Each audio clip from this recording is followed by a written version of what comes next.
Hi guys, we're now taking the Google Hangout live. Everybody who's viewing us, thanks for joining in. We have Chef Kunal, who's in Delhi at the moment, and he spared some time for us to come on the Hangout and share with all the viewers some of his secrets about healthy cooking. Because there's always this sort of challenge, and we keep straddling between what is good, what is a good meal, what time of the day, what are the ingredients we should be using. That's why we decided it's 2016. It's January, first month of the year, and we have our resolution set. Everybody wants to stay fit. Yep.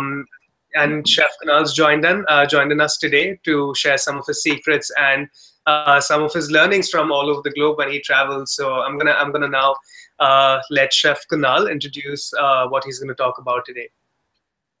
Hi guys, thank you for joining in my hangout. So primarily, this is a new year, and we always take a lot of resolutions, and somehow food always becomes a center of focus for a lot of people. For us, we've got a lot of passions in life, and I think a lot of people nowadays, I can say that, very, very extremely passionate about eating, about food, about eating right, and there is always this a bit of a balance, the balancing act that one has to do between eating right and staying healthy and fit. Also, there are a lot of questions wherein the entire definition of what is healthy food and what is healthy cooking, it is so ambiguous because there are days when somebody says that a certain food is healthy. For instance, there was this theory that a little bit of red wine is always nice. It's, if in moderation taken, very good. After a month, somebody says, no, this is wrong. You can't do that. That's wrong. It's actually harmful. And then again, all of a sudden you hear something is good and something is bad. So it's very ambiguous. And today, we'll just have a very healthy discussion. It's not just me talking, we all share it together about what is healthy food. How do you do the balancing act?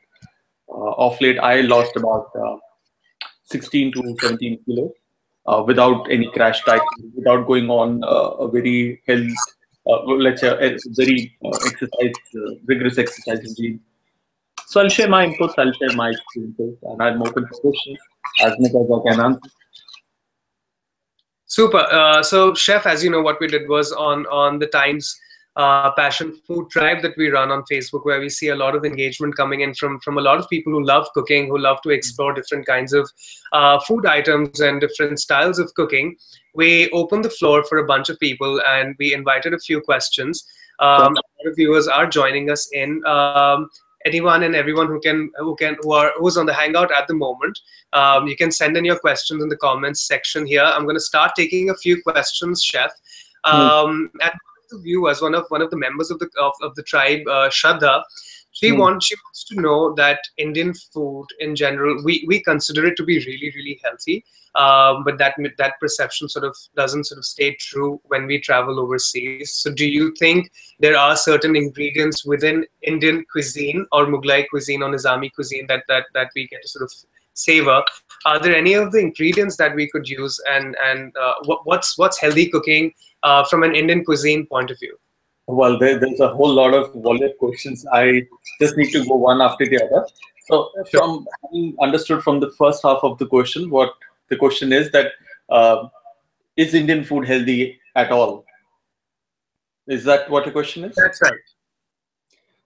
And the first half wherein you said that in India, you eat what you eat, but when you go abroad, you don't find it healthy anymore. Is that what was the question? That's absolutely right. Okay. So, here's the thing, if it wasn't healthy, we wouldn't have been a billion plus, by the way. So, and we're the second largest population in the world, so it's very, very, very healthy. So there's nothing wrong with Indian food per se. I think of late, there has been this huge surge of restaurants which do food in a very specific way, whether it's fried, whether it's extra dollops of butter, cream, or the processes that we employ, that sometimes make the food in excess of calories. Healthy, unhealthy is a very debatable thing. What is healthy? Let's say a lot of people say butter and cream, cheese, oh, it's very unhealthy, very unhealthy. No, I'm on healthy diet. I'll eat only olive oil. So, what is healthy? There is nothing wrong with eating butter, cream, or cheese for that matter, whether it's in Indian food or any other food. No food is unhealthy. It's the proportion of food that you eat versus the ratio or the degree of exercise or burning out that you do is what makes it healthy for your body type or unhealthy for your body type. So I know it sounds complex, but in Sure. very simple way, eat whatever you can eat, but eat it in moderation and burn it out. Always, when it comes to health, and specifically with Indian food, Indian food बहुत healthy होता है, हो मुझसे खाने जाता है, बड़ा heavy होता है. That is possibly because you are eating a lot.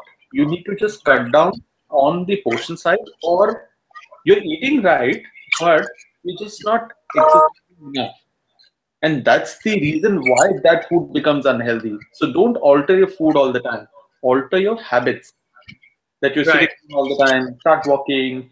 If there is a closer distance, don't pull out a car, go walking, take a bike, do that. अब जैसे छोटे होते बचपन में used to pull out the cycles and used to cycle so much. पता भी नहीं चलता था, घंटों घंटों करते थे. Now all that has gone out of the window. Nobody does that anymore. Pull it out. You can't do it for 4 hours. Do it for 20 minutes. See the difference. Sweet. And what we tend to generally, and this one particular ingredient, ghee, is very, very debatable, right? Because people tend to cut it first from their meal, but scientifically it's proven that it's very good for neuro health. So do you recommend ghee be, we make it a very essential part of what we eat, or we could sort of refrain from it? What are your views on that? I think it depends upon what your situation is. Let's say if you are already very obese and you have a certain fat percentage which is towards the risky side, I would ask you to cut on ghee, cheese, anything that is very, very fatty, even milk for that matter. If it's a full cream or even a skim milk has a certain quantity of fat and cholesterol, so cut everything on that part. But if you're generally a healthy body type, eat in moderation. There's nothing wrong. I eat desi ghee almost every day. I'm not. I was very fat. I reduced my weight. I'm not underweight. I'm just the right weight. And in order to maintain that right weight, I eat ghee. But at the same time, I make sure that I walk enough. Right. Absolutely. So this brings me to the next question that's come from one of the tribe members, Janice, and she wants to know that what are the top 5 ingredients that you may want to pick from what we just discussed. If she needs to keep in mind that these are the top 5 healthy ingredients I could use, maybe in breakfast, maybe during lunch or dinner, for it to become a balanced diet for the family, not just for her, but for everybody in the family. So, what are those top 5 ingredients that you may want to highlight? There are many actually. So let's say if you are okay with eggs, start eating eggs. I think they're very, very healthy. But again, it depends on how you make them. If you're making them in a lot of butter, it's up to you. Not a problem. Burn it off if you can. Otherwise, you can use minimal or no oil. You can use a non-stick pan with very basic little bit of oil or ghee. Cook those eggs, either poach them or fry them the way you want it. At the same time, now the moment you go to the market, always find look out for seasonal produce. जैसे अभी winter है, right? Right. Winter में you go out, there is a lot of shalgam lying there. I don't see a lot of people eating shalgam, turnips. There is a Right. very limited use of that vegetable. वो vegetable एक ऐसे vegetable है which is best suited for winters. जो उसकी तासीर है. Bring it, grate it, make a nice salad. Like you would do a little bit of lemon, or maybe a little bit of balsamic vinegar, salt, pepper, a little bit of green leaves. Just toss it, and that's it. You don't have to do anything with it. So Right. use very seasonal on produce. So that's another ingredient. Then winter is the time where you get good avocados. So avocado is a fruit which is very high on fiber, a good source of protein, very low on carbs. It's very good for the skin. Somebody who is trying to reduce weight or trying to diet or get onto the healthy side of eating, avocado is a lovely fruit. If you've Right. got with you, kids, I think one of the best foods that you can give kids, especially to infants, जब वो weaning होती है and they move on to solid food, one of the most recommended fruits around the world is avocado. So move towards such healthy options, and there are various ways you can prepare avocado. The best way is to eat it raw with a little bit of salt, pepper, and lemon. The other ways is that you can make a dip out of it, that you can stuff it in a paratha you can make a smoothie out of it. So let's say another ingredient for healthy eating for a breakfast or an all-day meal is a very nice yogurt. So yogurt on its own, yogurt with a little bit of honey, yogurt with a bit of fruits, yogurt, you can mix it with avocados, blend it, make it into a lassi, call it a smoothie because a yogurt smoothie is essentially lassi. So Right. add a little bit of sugar, and that's it. So that's a beautiful way of incorporating two very healthy ingredients. Try chia seeds. Chia seeds, I don't know if you know sabza, which is like tulsi ke beej. It's something Yeah. similar, but it's one of those small little seeds जो आप पानी में डालते हैं वो bloom हो जाते हैं. And what Right. they eat a lot of those, they are high in protein. Also, what they do is they curb your hunger, so you don't feel hungry. They don't taste anything. I mean, they're not either sweet or salty or anything. They're just bland. So whatever you add to those chia seeds, they just soak up that flavor. So if you were to add a little bit of coconut milk or yogurt or some sugar, it'll just become sweet. So that's how it is. If you add some salt, they'll become a little savory. Just eat them in the breakfast, especially, so that through the day you don't feel hungry very often. They curb your hunger to a certain extent. Right. I only recommend if you want to curb your intake of food. I wouldn't unnecessarily recommend you because I don't know what body type you are. Nothing is Right. to one particular body type. So just be careful. So in broad perspective, chia seeds, yogurt, avocados, um, what do you do? Yeah, pretty much these things is egg. I mentioned, turnips, which is very, very seasonal. Use a lot of leaves. Mustard is there, bathua is there, sag is there. So use a lot of these leaves as well. Right, right. So I do see that you've spoken about a lot of these flavors, right? So you do feel that all of this is very flavorful and it's not as dull as we may think, because when it comes to healthy food, the first thing that we think of that, oh no, it's going to be boring, it's not going to be tasty. Right. So I do see you spoke about a lot of flavors. And that brings me to the question that if one of our tribe members, it's come from them, if they want to organize a brunch, and because brunch is again about tasty food, and if they want to organize a brunch which is about healthy food, what do you think will be those three dishes across the portions that you think you would recommend them to probably go after, maybe with a smoothie or maybe some sort of a pairing, but for a nice brunch on a Sunday afternoon, if I want to just call my friends over, what are those things that I should keep in, and maybe one of your favorite dishes and they're one of your favorite recipes you could help us with? Oh, there are a lot actually, and it really depends what you like. But in order to make a meal healthy, especially on a brunch, and I'm saying that if it's a brunch, usually people tend to overeat. People tend to laze around more. There's less of activity on a brunch than on a regular day. Regular day, you'll be running from pillar to post, trying to push paper in the office and trying to reach some place and move ahead in career. But a brunch is with friends or family, you're generally lazing. It'll be a lazy afternoon, long afternoon, I'm suggesting. I'm hoping that it would involve drinks as well. When I say drinks, it could be alcoholic or non-alcoholic. So there's a sufficient amount of intake of food that you do and less of activity. This is my idea of brunches, at least. So rather than just going with dishes, my recommendation is that try and go low on carbs. Because you binge a lot and you eat a lot, my suggestion is go smaller on portions, do more snacky stuff, do more fresh produce. When I say fresh produce, have a lot of fruits, even like cut fruit, the way they are, without adding any salt or any sugar. They're the best. It's just that the fruits should be seasoned and nice and fresh. Nice vegetables cut in like a fruit and with a nice healthy taste. Something which is grilled, which is not very heavy, plain grilled with minimalistic sauces and dips again. Um Less and less of bread, lots and lots of drinks. When I say a lot of liquid, it could be yogurt based, it could be like a simple lemonade, it could be freshly squeezed juices.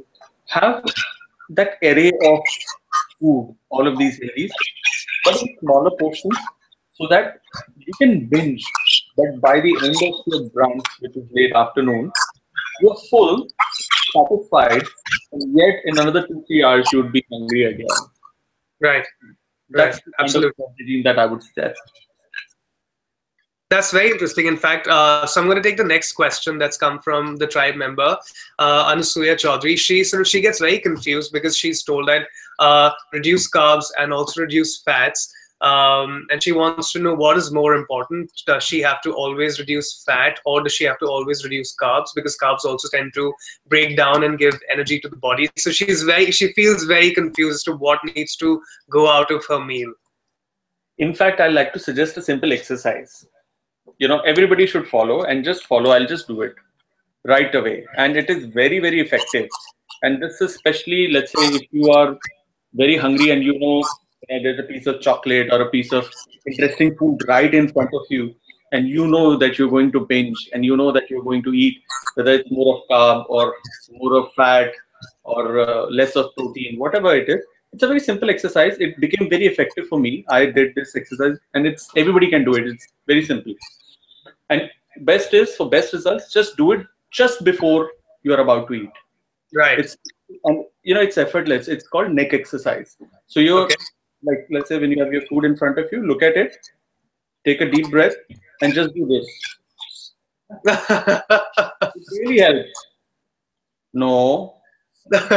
And then you forget what carbs, whatever. Take a balanced diet. Carbs are important, proteins are important, fats are important. Right. Everything is important. After you do the neck exercise, just make sure that you reduce the portion size of everything. Right. Don't binge. Eat slow.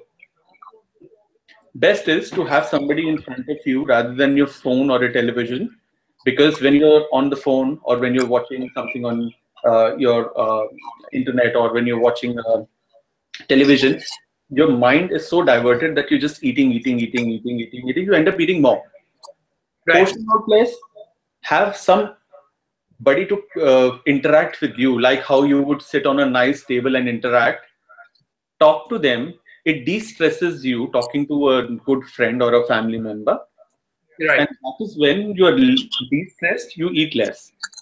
So there is no point in eating less carbs, more protein, or any other form unless you change the way you deal with yourself the rest of the day. That's correct. In order to get healthy, eating healthy is just one little aspect. That's like 25%. The 75% depends upon what do you do when you're not eating. So your body would ask for more carbs when you're running and jogging, when you're working Correct. out. I'm not even saying, look, not everybody can run and jog, but have discipline in life wherein you say, okay, आधा घंटा सुबह, आधा घंटा शाम को, no matter how busy I am, I'm going to just do a brisk walk. That'll help. So whatever little carbs also you eat, वो सारा burn हो जाएगा. Okay. Yeah. So this is more from a person who's eating. It's more from their perspective that I need to have a balanced diet, and I need to be slightly disciplined in my daily routine. But when it comes to the person who's cooking and the person who's spending time in the kitchen, for example, Shruti wants to know that what is the best form of oil she could use while she's cooking, whether it has to be mustard because it comes with a certain flavor with it, or it's olive oil, or it's virgin olive oil, because then olive oil also gets divided into different categories, which a lot of people don't know about. So which form do you personally believe is the most healthy? I think the first and foremost thing is that in the market there are a lot of healthy oils and unhealthy oils. So let's say, for example, Coca-Cola. It is a very healthy category of oil, though it's not an olive or it's not a refined. It's a complex mixture of different oils, but it's pretty healthy. Olive on its own space is healthy as well, but the amount of quantity that you use decides the calories that you are taking. That's one. Second, from my personal experience, I found out is that if every month that you go to purchase your groceries, change the brand of oil, change the type of oil. So 1 month, if you're doing rice bran, the other month, do a different, like an olive oil. The third month, do a safflower. The fourth month, come on to possibly a canola. The fifth month, go back to rice bran and keep rotating. Don't let your body get used to any oil type. and hence getting accustomed or collecting a certain specific strain of the good things or the bad things associated with that oil. Always kind of keep rotating your oil. It is very, very important. Also, start eating a lot at home. Start cooking a lot at home. What happens is that sometimes we get the best or the most healthiest oil at home, even though it's expensive. It doesn't matter because I'm eating, I want the best. But if you're in a habit of eating out a lot, and I am a chef, I've been doing restaurants all my life. Trust me, most of the restaurants, they don't use the best of oil. They use the cheapest oil available, irrespective if it's healthy or unhealthy. It doesn't matter because that is more beneficial. Right. So another way to stay healthy and to maintain your health, you have to start eating at home or cooking at home or cooking or eating at a place where you know the quality of oil that is being used. So it's no point going on to a healthy oil at home, whereas 4 meals or 6 meals or 7 meals in a week you're eating out. So lunch now bahar se hi karte ho. Right. So Right. start getting into that habit of cooking at home, carrying your lunch at home. Understood. So, chef, you mentioned cooking in between, right? How important do you think the technique of cooking, whether should I fry my food in a certain manner? Should I use an air fryer? Should I just use boiled food? Will I lose any of the essentials in my food, or any nutrients if I'm not using a particular kind of oil? So how does the cooking technique really make a difference when it comes to, so let's talk about healthy cooking for a moment. How does the technique really sort of plays a part into retaining the nutritional value of the food? It's everything to do with cooking. So cooking right makes all the difference. So let's say if there is, you mentioned air fryer. So Right. air fryer is nothing but a fancy oven. You call it an air fryer, whatever. Even if you were to put it in an oven, it would do the same thing. Okay. Where the entire process, look, India is a country where we talk about salads, salad healthy, salad healthy. We end up eating a samosa for evening, that's for sure.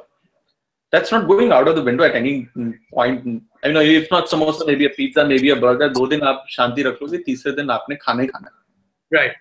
So why not get involved with the cooking technique like you just mentioned, Right. and cut down on the calories of the regular food. So I would like to call it the badnaam food. Okay, French fries badnaam hai ke fried hai. Why not use like 1/10 of the oil, brush them and use an air fryer or an oven and put them in, use the same and eat your French fries? It's doable. And trust me, for a lot of things, it's doable. Now, you can't do that for bread pakoda for sure. If you're fond of bread pakoda, वो पकोड़े में batter लग के नीचे जाएगा, वैसे ही बनेगा. लेकिन if you were to do it for aloo pakoda, samosa, palak pakoda, I've tried it. In the oven, it comes out nice. It's not as good as what a fried is, but over a period of time, you'll get used to that taste. You'll start liking it. It is pretty good. So next time round, if you want to fry anything, try it the same recipe, very less brushing of oil, maybe just on the tray, and bake it. Start investing in a good oven or an air fryer. If air fryer solves the problem, so be it. But I feel more better than the air fryer is an oven, because air fryer is also an oven. It's just that it's a very odd shape. But you get an oven, it's the best way, one of the good ways of cooking. So the cooking technique really helps. Also, very recently I did this something called steamed kebabs.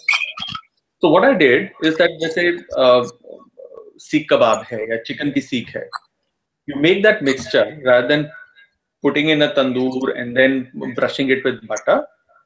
Take the same kebab and just roll it out like a long pipe or how a seekh is, and just bake it. It comes out to be the same, and don't brush it with extra butter. There you go. That's baking. Also, the same one, if you were to take and steam it, whether mutton or chicken, they come out even better. It just doesn't affect the taste that much. Obviously, the grilled is grilled, steamed is steamed, but trust me, if your masala and your recipe is good, steamed bhi bahut acha lagta hai. Steamed chicken kebab, bahut achhe bante hain. Interesting. And we also have a bunch of people who've come back to us with very interesting questions. There's a tribe member, Neelu, who has a nephew who has allergy to wheat, and another tribe member, Deepak, who's diabetic. Now, people who get they need to refrain from using certain sort of ingredients in the food. For example, what would your recommendation be to a Neelu whose nephew is allergic to wheat, or somebody who's diabetic, for them to ensure that they're still eating healthy and they're eating tasty food, so that they don't really give up on their passion for cooking or eating? I think we are now in a world where we are exposed and known to such things. हम लोग छोटे होते थे, हमें याद है कि कोई ऐसे कुछ बोलता था मेरे को ये खाने से ना फिर ये होता है तो दादी बोलती थी इसको भूत चढ़ गया, माता आ गया, और they would take us do some मंत्र फुंतर और बोलते रहे नहीं नहीं ये तो ऐसे ही बोलता रहता है, बोलती रहती है, खाया करो कुछ नहीं होता, मजबूत बनो. So and there was no research done कि यार ये allergic है, उसके पेट में cramps हो रहे हैं, wheat खाता है तो उससे digest नहीं होता protein, body doesn't recognize that protein, thinks that it's something else and starts fighting that protein and body goes through a little bit of a turmoil. So वो दिन नहीं रहे, अब दिन ये है कि we are already exposed. So over the net there are 101 recipes. Now what happens is that most of these recipes, even if you were to get these ingredients, the taste becomes an issue. Now the only way you can sort out your taste is by starting to practice these recipes on a daily basis. And over a period of time, you figure out, you refine them. It's like me, how I started, I wasn't a born chef. I learned cooking. And when I started cooking, I wasn't the best at it. I was very mediocre, very average. But I realized every time I keep doing it over a period of time, I know the knack of getting the taste out of those tomatoes. Now I know how to get there. Even if you give me a pyaz tomato from any part of the world, whichever condition, new or old, I know how to break that because I've made so many mistakes with them. I've created so many disasters from them that you give me an onion tomato or a couple of vegetables, a basket of vegetables or meat, I know I'll figure out my taste. Kaise aayega. Right. So that's one trick that you need to practice a lot. You need to start cooking a lot. Unfortunately, there is not much happening on the restaurant side. That a restaurant that specializes with such food which is gluten free or goes as per the allergy. So that's where this passion for cooking and all these groups or the communities that have happened over the internet, they're great platform to understand how it works. Understood. And okay, coming back to the cooking technique, do you think one of the tribe members, Ruchi's come back asking, are there any facts about cooking food in certain kind of vessel like non-stick ware? Does that have any impact on the nutritional value of the food? Well, I'm not sure if cooking in a non-stick versus a traditional copper or steel for that matter will make any difference on the nutritional value. I don't think I will be the right one to comment because I'm not sure and I don't want to say something which I'm not sure of. But I think there is a certain advantage to non-stick, which is you can go with less oil and less fat. Definitely one should explore that. It's like a blessing in disguise, man. I mean, even if I have to cook paratha, it won't stick. Even if I have to fry a fish, like a pan fry, it won't stick. It will essentially cook. And I don't know, I mean, it just doesn't stick. So when I don't have such problems, why not make use the advantage of such vessels? Interesting. That's very interesting. And do you think if I look at global cuisine, if I just pick up Italian cuisine for that matter, which uses a lot of cheese, right? Do you think there's a certain cheese that I could probably use that could make Italian food also as delicious, maybe, and I don't need to cut down on the taste of it? Absolutely. A lot of times what happens is that a taste is a function of what you are exposed to. That's it. So हम लोग India में Chinese खाते हैं ना, हमें पसंद है. अब वो चाइना में जाओ, चाइना का चाइनीज खाना खाओ, नहीं पसंद आएगा. वो आप बोल दो कि ये पंजाबी चाइनीज है जी, इंडियन चाइनीज है जी, चाइनीज ने इंडिया ने अपने मंत्र मारे हुए हैं. लेकिन at the end we just exposed to this test. If we were to take Indian Chinese out and we were to eat just Chinese food, it'll take a matter of 7 days, maybe 14 days, maybe 21 days. Post that we'll be used to this. So it's like I said, your taste is a function of what you've been exposed to. Just be a little bold enough and experimental and try things without butter. It's like butter chicken without butter. It'll be very tough. You'll suffocate if you are a diehard butter chicken fan. But hey, dude, if you Right. want to really be healthy, there is no other way out. Cut the butter at least half the quantity and live with what comes out of it. There is a certain significant change in taste because butter will be butter. It's irreplaceable. मतलब if आपके मुंह पे butter का taste चढ़ा हुआ है तो चढ़ा हुआ है, आप उसका कोई substitute नहीं है.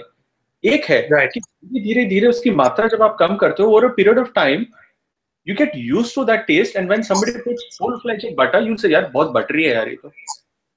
And that's how you cut down on your calories, and that's how you move ahead in a healthy lifestyle. Right, right. So for all of us who are slightly old, right, we've developed our taste. But if you think we need to sort of inculcate good habits in really young kids, maybe 3 years onwards, and if you want to make sure that they sort of have a taste for healthy food, how do a parent go about it? Because that's what Priyanka Verma from the tribe wants to know, that her kid is 3 years old and she wants to make sure that the kid also develops taste for healthy food. So what are the things she could keep in mind, or maybe feed the kind of food to the kid right from the beginning so that the taste sort of develops and she can take it from there on? I understand what Priyanka goes through. I have a 3.5-year-old boy, and it's the same problem. And a lot of people whom I meet, they say, "Oh, you are a chef. You have a boy. आप तो उसको सब खिलाते होगे अलग-अलग ये वो ये." And for the longest time, to be honest, I was running behind my son with food, ke khale, trying to feed him, and he's dodging every time. And he eats very specific. He would eat his pasta, which is plain.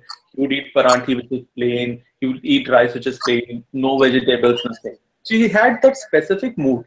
And till the day I stopped running after him, that was one. What I started doing is what my father did when I was a kid, but I was pretty grown up when he did it. But yeah, I'm doing it with him now. Is that I involve him in the process of cooking. I involve him in the process of grocery buying. He gets excited when I take him to a vegetable market and I say, "Look, Ranbir, tomatoes." For the first time, second time, he's just looking at me. He didn't react. The third time when I took him to the vegetable market, he said, "Dad, tomatoes." So he learned the word tomato. He knew it is red. This is how it is. And what I did was, when you buy vegetables, you increase the vocabulary. They consciously start thinking about food. So over here, we're not trying to make them genius. We're trying to make them involved with food. So that's stage one. Right. So what I do is, that's very interesting. Of the day, towards the breakfast specifically, I put him on the counter, make him sit down, away from the gas, away from the knife, and I start cutting vegetables. I start preparing food, and he watches. First night, what he did was that he said, "Salt मैं डालूंगा, salt मैं डालूंगा, salt मैं डालूंगा, salt इतना डालना है." Okay. He gets very happy.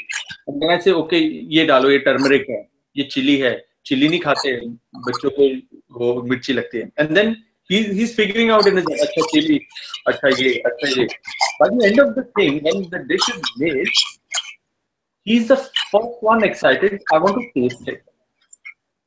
And that is your first step towards making him understand that the joy of entire cooking process can culminate into him eating.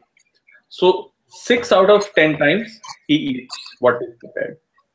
There are times when he says no, and I don't force him, but he gets excited about cooking.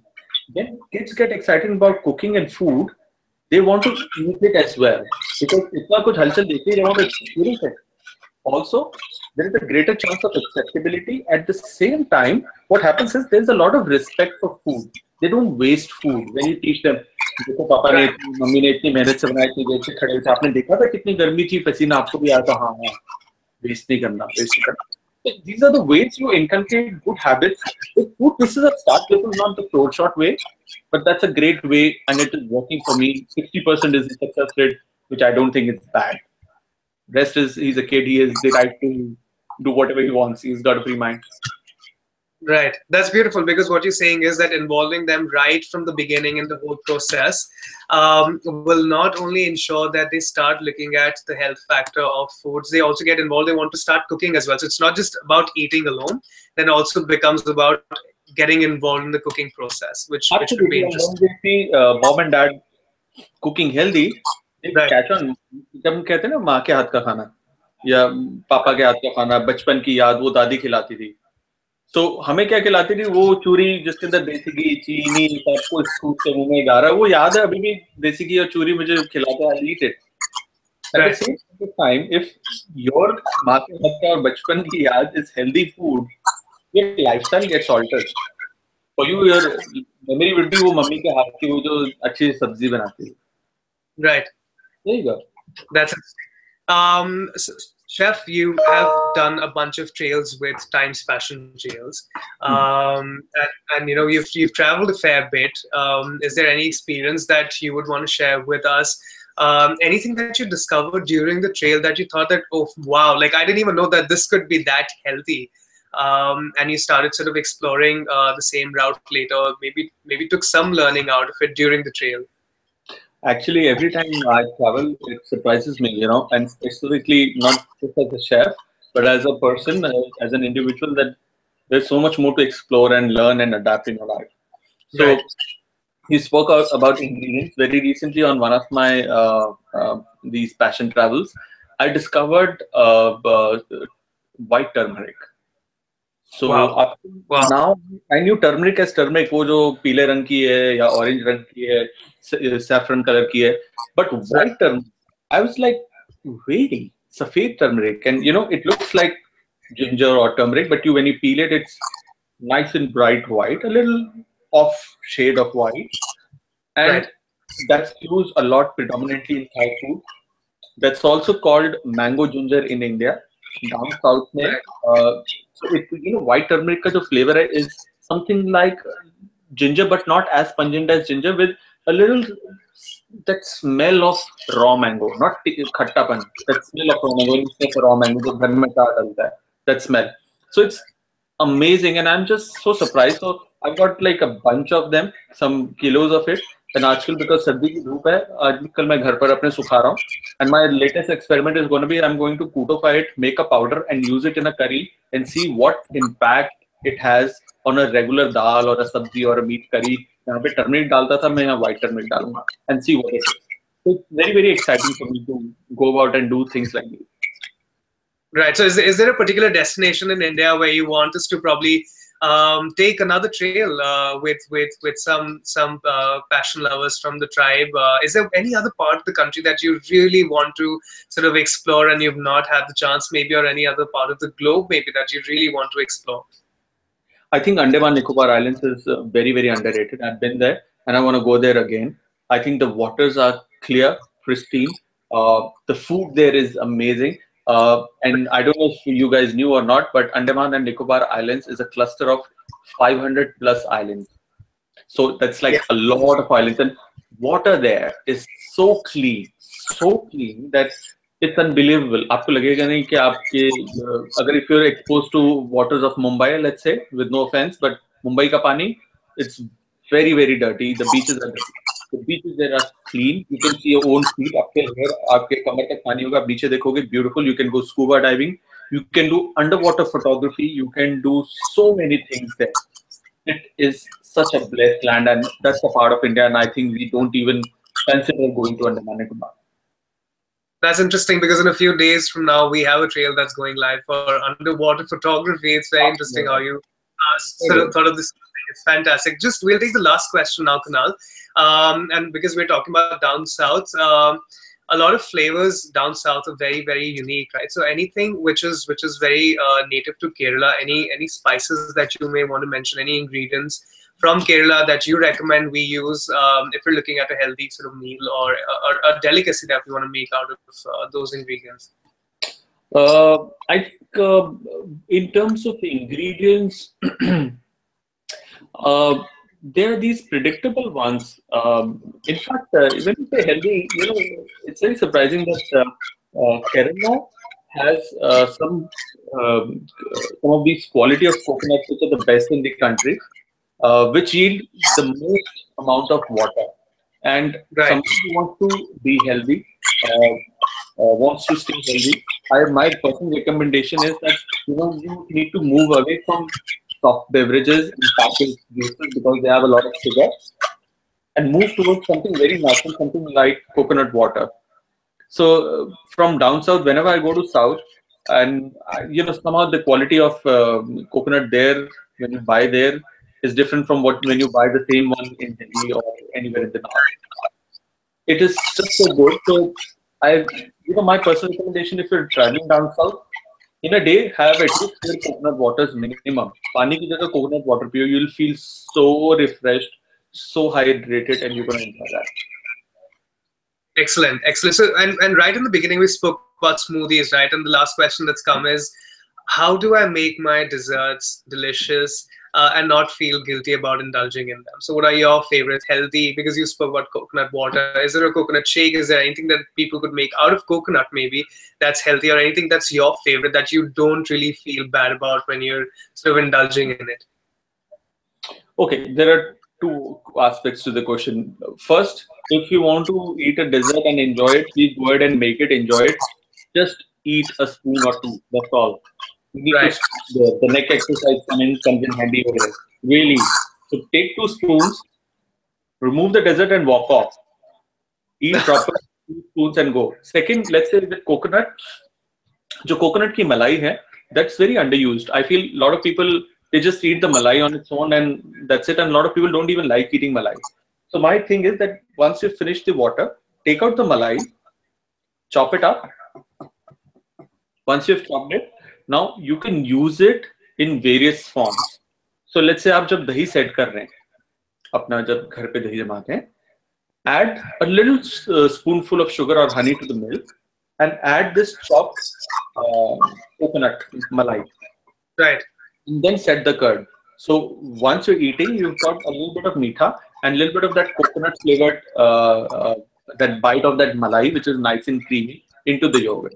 So that's one way of using the coconut or the coconut malai that we spoke of. Let's say if you were to make desserts, there is a very nice dessert. It's called Elnir Payasam. Made down south, which is made with coconut malai again. That you take a lot of coconut malai and just chop it up. You add pineapple to it, and you add little bit of thick coconut milk, and you can add a little bit of sugar to it. So what happens is that coconut and pineapple is like a pina colada. It's a known mix, and everybody likes it.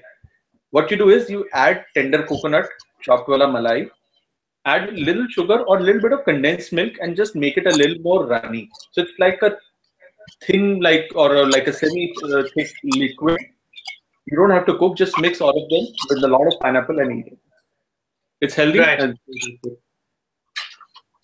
Sure, fantastic. It's very surprising, Chef. It's so much that you spoke about mouth-watering dishes, and for a while we completely forgot that we were talking about healthy cooking, and all of this is extremely healthy food. It's fantastic. Thanks so much for joining us in for the Hangout. We're really delighted to have you on board for this, and we really hope that you're able to join us for more of these with more of your trends in 2016. And for all the viewers, please keep an eye out for all the information that goes on into the Food Tribe and on the website. We have a lot more updates coming up, and we hope to have Chef very soon with us once again. Thank you, Chef. Thank you so much for everyone for joining in, being so very patient. And yeah, look forward to more such interactions with the Times Passion Tales. Keep your passion alive. Take care. Thank you.